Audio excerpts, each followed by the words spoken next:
239장 요서 공략. 황성의 새벽은 아침에 찬 기운 속에서 고요하게 깨어났다. 하늘은 여전히 어둠의 베일을 두른 채 희미한 별빛만이 그 존재를 드러내고 있었다. 그러나 그 고요함 속에는 긴장감이 흐르고 있었다.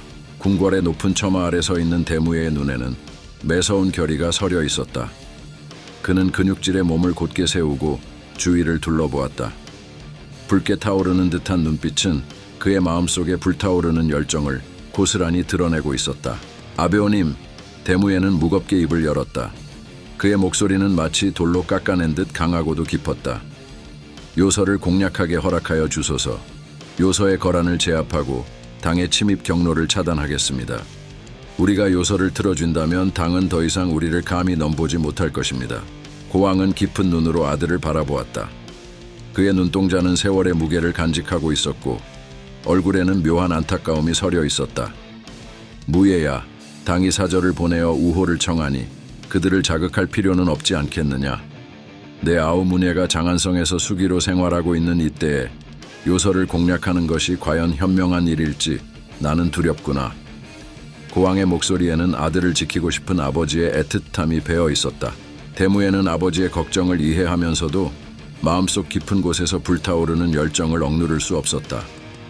그의 눈은 불길처럼 타올랐고 손가락 끝이 미세하게 떨렸다. 아베오님, 북방은 고구려 때부터 힘이 곧 진리였습니다. 흑수말갈, 해족, 거란, 돌궐을 우리 손에 두지 않는다면 그들이 오히려 당에 의해 조종되어 발해를 공격하게 될 것입니다. 정병삼만을 주십시오. 요서에 우리의 깃발을 휘날려 그들의 침략을 막아내겠습니다. 그의 말은 마치 화살처럼 직설적이었고 그의 의지는 철처럼 단단했다. 그때 생해가 조용히 대무예의 앞에 나섰다. 그의 눈은 대무예의 뜨거운 결의를 이해하는 듯 깊은 감정이 깃들어 있었다. 생해는 굳은 얼굴로 입을 열었고 그의 목소리는 낮았지만 힘이 있었다. 전하, 까마귀의 피가 이어진 분이십니다. 전하를 뵈니 젊은 날의 까마귀가 떠오르는군요.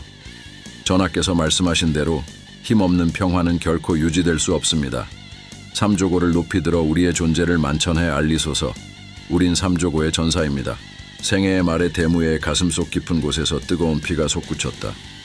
그는 잠시 잊고 있었던 자신의 근원을 떠올렸다. 발해는 힘으로 일어섰고 그들 역시 까마귀 전사의 후예였다. 삼조고를 높이 들어라. 대조영은 외쳤다. 그의 목소리는 마치 천둥처럼 궁궐에 울려 퍼졌다. 까마귀의 지옥문을 열어라. 발해가 있고 짐이 있으며 까마귀의 영혼이 함께하리라. 그의 눈은 불타오르는 결의로 가득 차 있었고 그 순간 그는 자신이 진정한 전사임을 느꼈다. 대신들은 모두 감격에 겨워 외쳤다. 삼조고를 높이 들어라. 적의 심장에 삼조고를 꽂아라. 그들의 외침은 하늘을 찌를 듯 강렬했고 궁궐 안의 공기는 마치 불타오르는 듯 뜨거웠다. 그러나 이 장엄한 외침 속에서 궁정의 한 구석에서는 다소 우스꽝스러운 장면이 펼쳐지고 있었다. 한나의 지긋한 대신이 다른 이들의 열광적인 외침에 맞추려다 그만 목소리가 갈라져 버린 것이다. 그는 얼굴이 붉게 상기된 채 당황스러워했지만 그 모습에 옆에 있던 젊은 대신이 피식 웃음을 터뜨렸다.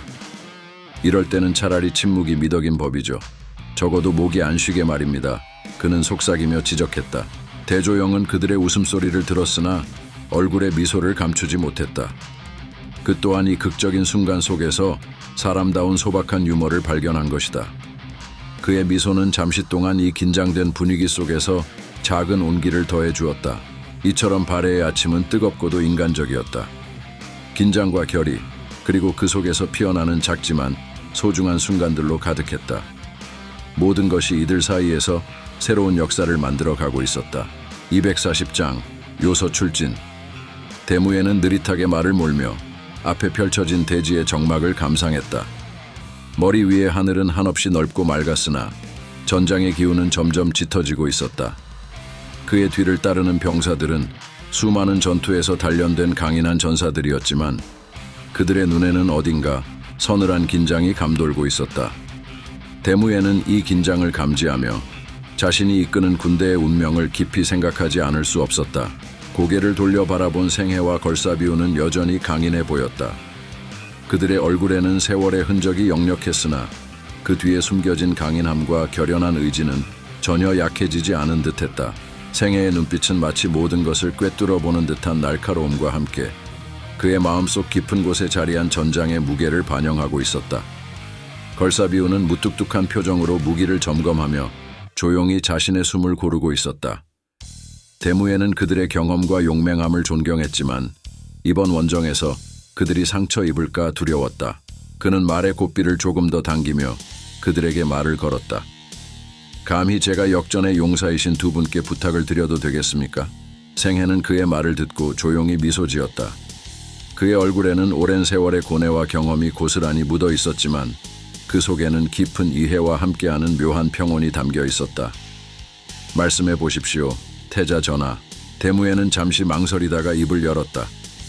저는 발해의 상징인 장군님들이 이번 원정에서 상처를 입게 될까 두렵습니다. 부디 다시 한 번 더 생각해 주실 수 없으신지요? 걸사비우는 큰 웃음을 터뜨리며 대답했다. 하하하, 태자 전하. 감히 우리의 안위를 걱정하시는 겁니까? 하지만 그럴 필요는 없소이다. 그의 목소리에는 강렬한 자신감이 배어 있었고 그 웃음 속에는 한치의 두려움도 없었다. 생해도 그저 부드러운 미소를 지으며 말했다. 태자 전하, 우리는 장수된 몸으로 전장에서 이슬처럼 사라지는 것이 오랜 꿈이자 바람입니다. 당신의 걱정은 알겠으나 부디 우리의 길을 막지 말아 주십시오. 그의 목소리는 마치 이미 결심을 끝낸 자의 담담함과 고요한 물살처럼 흐르고 있었다. 대무에는 그들의 말을 듣고 고개를 끄덕일 수밖에 없었다. 그들은 오랜 세월 동안 전장을 누비며 살아남은 자들이었다. 그들의 노련함과 결단력은 이 원정의 성공을 좌우할 중요한 열쇠였다. 그러나 그의 마음속에는 조부였던 까마귀의 마지막 순간이 자꾸만 떠올랐다. 까마귀는 병마와 싸우며 마지막까지 전장에서 싸움을 이어갔고 결국 그곳에서 그의 생을 마감했다. 피투성이가 된 채 전장을 떠나지 못한 그의 모습이 대무의 마음을 무겁게 만들었다. 그 순간 젊은 장수들이 대무의 곁으로 다가왔다. 생천과 걸사유리는 각자의 칼자루를 굳게 쥐고 있었다. 그들의 얼굴에는 비장한 각오와 함께 그 이면에 숨겨진 어린 호기심과 열망이 빛나고 있었다. 태자 전하, 걱정하지 마십시오. 선봉은 저희가 맡겠습니다. 그들의 목소리에는 젊음 특유의 열정과 패기가 가득 차 있었다. 그러나 그들의 말이 끝나기도 전에 장문휴가 그들 앞을 가로막으며 목소리를 높였다. 무슨 소리인가? 선봉은 당연히 발해의 돌격대장인 내가 맡아야지. 그의 눈빛은 강렬한 불꽃처럼 타오르고 있었고 그의 몸은 전투를 갈망하는 듯 팽팽하게 긴장되어 있었다. 젊은 장수들 사이에서 눈에 보이지 않는 경쟁의 불꽃이 튀기 시작했다. 각자는 앞장서고자 했고 서로의 무공과 용기를 과시하며 결의를 다졌다. 이들 모두가 삼조고의 불꽃 같은 영혼을 지니고 있었고 투쟁의 혼을 불태우고 있었다. 전장의 긴장감이 그들의 마음속에서 폭풍처럼 일고 있었고 대지의 정막을 깨트릴 준비를 하고 있었다. 대무에는 이 모습을 지켜보며 미소 지었다. 그는 그들의 열정을 이해했고 또 그 열정이 발해의 미래를 지킬 것임을 믿었다. 하지만 그의 마음속에는 여전히 그늘이 남아 있었다. 그럼에도 불구하고 그는 이끌어야 했다. 그 누구도 대신할 수 없는 무거운 책임이었다. 드디어 대무에는 모든 장수들과 전사들을 이끌고 원정길에 올랐다. 그들이 떠나는 순간 전장은 여전히 고요했지만 대지의 숨결은 서서히 뜨거워지고 있었다. 발해의 깃발이 바람에 휘날리며 그들의 결의를 대변했다. 앞날에 어떤 운명이 기다리고 있을지 모르는 이들 앞에 펼쳐진 대지는 이제 곧 피와 철의 무대가 될 것이었다. 장문휴는 말을 다그쳐 대무의 옆으로 다가와 장난스럽게 말했다. 태자 전하, 이런 전투는 가볍게 이길 수 있겠지요. 걱정하지 마십시오. 우리가 춤추듯 싸울 것이니. 대무에는 그의 말을 듣고 미소 지으며 대답했다. 그렇다면 나도 그 춤에 합류하도록 하지. 오늘 우리는 함께 승리를 노래할 것이다. 그들의 대화는 웃음과 함께 끝났고 그들은 말을 몰아 앞으로 나아갔다. 전투의 기운이 서서히 고조되는 가운데 그들은 결의를 다지고 있었다. 머지않아 그들의 검과 방패는 적의 피로 물들 것이며 이 전쟁은 그들 모두에게 잊지 못할 흔적을 남기게 될 것이다. 241장. 정찰병이 요서의 서쪽 끝자락에 이르렀을 때 그가 목격한 광경은 충격적이었다. 수십 개의 깃발이 바람에 펄럭이며 하늘을 가득 메우고 있었다. 흑수말갈족 10만, 해족, 거란족 5만, 총 15만 명의 병사들이 드넓은 벌판에 집결해 있었고 그들의 진영은 끝이 보이지 않을 정도로 광대했다. 병사들의 목소리가 혼합된 소리가 먼 거리에서도 들려왔다. 짐승과 말의 울음소리, 병사들의 구령, 그리고 수천 개의 말발굽이 대지를 두드리는 소리가 요동치고 있었다. 정찰병은 그 거대한 모습을 두 눈으로 확인한 뒤 그 자리에서 몸을 돌려 대무에게로 달렸다. 그는 숨을 헐떡이며 도착하자마자 급하게 보고했다. 적 15만 명이 집합해 있습니다. 대무예와 그의 장수들은 순간 놀라움에 사로잡혔다. 생해가 먼저 입을 열었다. 흑수말갈이 거란, 해족과 연합을 했다고? 정보가 센 게 아닌가? 우리가 친다는 걸 어찌 알았단 말인가? 걸사비우는 이내 진정하며 깊은 목소리로 말했다. 밀정이 있는 겁니다. 신속하게 움직였는데 어떻게 벌써 군을 모았단 말입니까? 더욱이 흑수말갈과 거란, 해족의 연합이라니. 생해는 걸사비우의 말을 듣고 다시 대무에게 시선을 돌리며 물었다.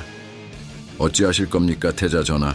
대무에는 차분하게 북부 요동 벌판을 내려다보았다. 그들의 시야 끝까지 펼쳐진 대지는 적들의 병력으로 가득 찼다. 태양은 이미 지평선 아래로 서서히 기울어가고 있었지만 어둠 속에서도 적의 대규모 진영이 뚜렷하게 보였다. 그러나 대무의 눈빛은 결코 흔들리지 않았다. 그는 눈앞의 압도적인 적세에도 불구하고 동요하지 않았다. 오히려 그의 시선에는 결의와 자신감이 서려 있었다. 그는 조용히 결정을 내린 듯 입을 열었다. 잘 되었습니다. 대무예가 차분한 목소리로 말했다. 그 목소리에는 흔들림 없는 강철 같은 결의가 담겨 있었다. 돌파합니다. 놈들이 병력이 많다고 하나 그들이 아직 완전히 조직되지 않았을 겁니다. 우리가 빠르게 치고 들어가면 그들은 혼란에 빠질 겁니다. 더욱 빨리 치고 들어가 놈들을 격파하겠습니다. 대무예의 결단에 장수들은 일순간 멍해졌다가 곧 그 결단력에 깊은 감명을 받은 듯 서로를 쳐다보았다. 그들의 표정에는 놀라움이 서려 있었지만 곧 이내 신뢰와 결의로 바뀌었다. 대무예의 강인한 의지가 그들 모두에게 전달된 것이다. 장문휴가 먼저 태자의 말에 힘을 실었다. 역시 태자 전하십니다. 삼조고를 높이 들어라. 장문휴는 손을 높이 들며 외쳤다.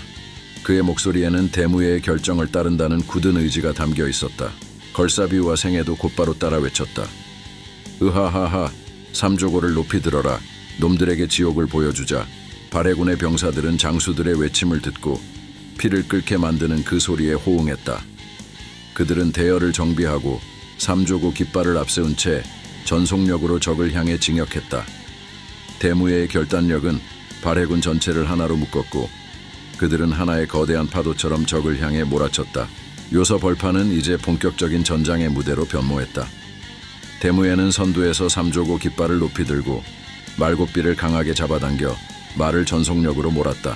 그의 뒤를 따르는 발해군은 일사불란하게 움직였고 대열을 유지한 채 적군의 중심을 향해 돌진했다. 대무예의 용맹한 모습은 발해군의 사기를 드높였고 그들은 대무예와 함께 혼연일체가 되어 적의 심장을 겨누었다. 그들의 눈에는 두려움 대신 오직 승리에 대한 확신만이 가득했다. 대무예의 결단은 용맹을 넘어선 것이었다. 그것은 전장을 압도하는 그의 의지와 병사들에 대한 확고한 신뢰에서 비롯된 것이었다. 발해군은 대무예의 지휘 아래 그 어떤 위협도 두려워하지 않고 끝없이 전진해 나갔다. 대인, 구독과 좋아요 부탁드리겠습니다. 소인, 목숨을 바치겠습니다.